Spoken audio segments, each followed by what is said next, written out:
Hello dudes, welcome to something channel. இன்னைக்கு நம்ம சேனல்ல டேஸ்டியான சாஃப்டான ஒரு தேங்காய் போலி எப்படி செய்யறதுன்னு பார்க்கலாம்.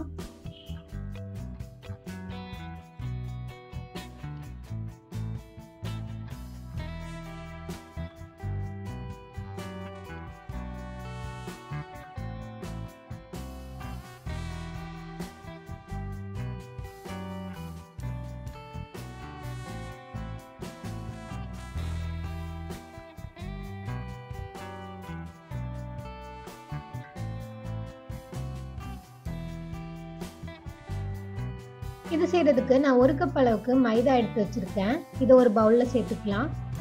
இது கூடவே 1/2 டீஸ்பூன் அளவுக்கு மஞ்சள் தூள், 1/2 டீஸ்பூன் சால்ட், இது ரெண்டையும் சேர்த்து நல்லா மிக்ஸ் பண்ணிக்கலாம். இப்போ கொஞ்சம் கொஞ்சமா தண்ணி சேர்த்து சப்பாத்தி மாவை விட லூஸான ஒரு பதத்துக்கு பிசைஞ்சு எடுத்துக்கலாம். மாவு நல்லா லூஸா இருக்கணும். பாருங்க, இந்த அளவுக்கு ஸ்டிக்கியா இருக்கு. இப்போ இதுல ஆயில் சேர்த்துக்கலாம். நான் இன்னைக்கு தேங்காய் எண்ணெய் ஆட் பண்ணிக்கிறேன்.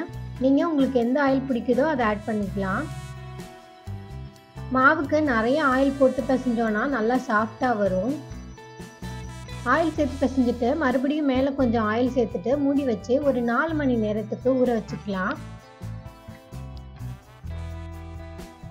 போலிக்கு மாவு எவ்வளோ நேரம் ஊறுதோ அவ்வளோ சாஃப்டாக வரும். நீங்கள் ஒரு 6 to 8 hours கூட ஊற வைக்கலாம், தப்பில்லை. இப்போ ஸ்டஃபிங் செய்கிறதுக்கு ஒரு கடாயில் 1 கப் அளவுக்கு நாட்டு சர்க்கரை சேர்த்துக்கிறேன். இது கூடவே 1/2 கப் அளவுக்கு தண்ணி சேர்த்துக்கிறேன். இந்த சர்க்கரை நல்லா கரைஞ்சி கொதிச்சு வரட்டும். கம்மி பதம்லாம் வரணும்னு தேவையில்லை, ஒரு பிசுபிசுப்பு வந்தால் மட்டும் போதும். பாருங்கள், நல்லா கொதிச்சு கொஞ்சம் பிசுபிசுப்பு வந்திருக்கு. இப்போ இதில் தேங்காய் சேர்த்துக்கிறேன்.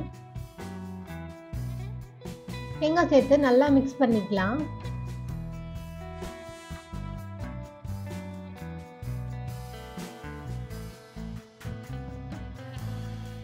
இந்த சர்க்கரையில் இருக்கிற தண்ணியோட சேர்த்து நல்லா கொதிச்சு இந்த தேங்காவும் வேகட்டும்.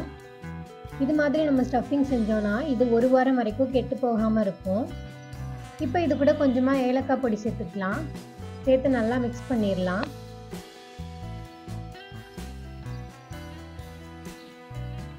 இது ஒரு 2லேருந்து 3 நிமிஷம் நல்லா வேகட்டும்.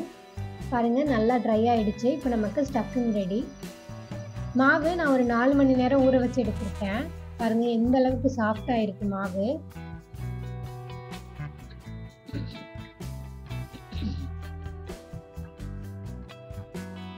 இப்போ இதை நான் ஒரு 3 பார்ட்டா பிரிச்சுக்கிறேன். இப்போ ஒரு வாழை இலையில கொஞ்சமா எண்ணெய் தடவிட்டு இந்த மாவை எடுத்து வச்சு தட்டி எடுத்துக்கலாம்.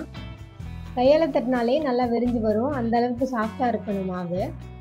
இப்போ நம்ம ரெடி பண்ண ஸ்டஃபிங்ல இருந்து கொஞ்சம் எடுத்து வச்சு ஃபோல்ட் பண்ணிக்கலாம். ஸ்டஃபிங் நிறைய வச்சாதான் போலி டேஸ்டா இருக்கும். இப்போ எல்லா பக்கமும் நல்லா சீல் பண்ணிட்டு இதை மறுபடியும் கையாலே தட்டி எடுத்துக்கலாம். எந்த அளவுக்கு மெலிசா தட்ட முடியுமோ அந்த அளவுக்கு தட்டி எடுத்துக்கலாம்.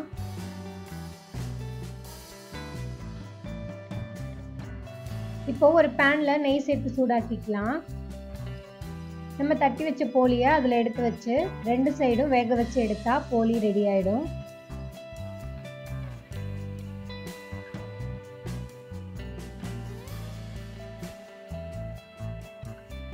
பாருங்க, போலி நல்லா உப்பி வருது. அவ்வளோதான், 2 சைடும் நல்லா வெந்துடுச்சு. சூப்பரான சாஃப்டான போலி ரெடி. ரொம்ப ஈஸியான ரெசிபி, கண்டிப்பாக ட்ரை பண்ணி பாருங்க. இந்த ஸ்டஃபிங் நீங்கள் ரெடி பண்ணிட்டீங்கன்னா 1 வாரம் வரைக்கும் கெட்டு போகாமல் இருக்கும். இதை யூஸ் பண்ணியே நீங்கள் கொழுக்கட்டையும் செய்யலாம், ரொம்ப டேஸ்டியாக இருக்கும். பாருங்க, போலி எந்த அளவுக்கு சாஃப்டாக வந்திருக்கு.